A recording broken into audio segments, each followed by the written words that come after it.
As we enter the month of July, I want to give you a couple of tips that I look for in the month of July, which I call July the month of the doldrums, because many mornings you have zero wind. When you got zero wind, and if there's no tidal movement, then these fish are not going to be actively feeding.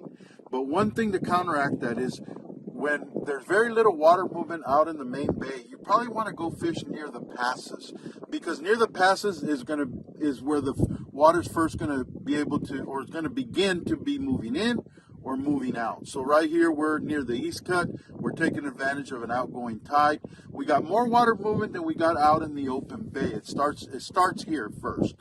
So that's one thing. And the other thing is, when there's zero wind and you're noticing that redfish in particular leave mud bowls, that tells me, number one, that the fish are not actively feeding. They're just sitting on the bottom. So what I'm going to do is I'm going to for sure throw something, a plastic that's working the bottom, and work it a lot slower.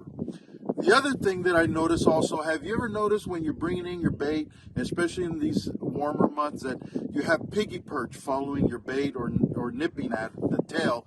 Well, that tells me also that the bite is not on. Just by those little bites, or you see as you're bringing in the lure towards the boat, you see those piggy perch following it. If the fish were actively feeding, those piggy perch would not be so much out in the open. They'd be hiding in the grass.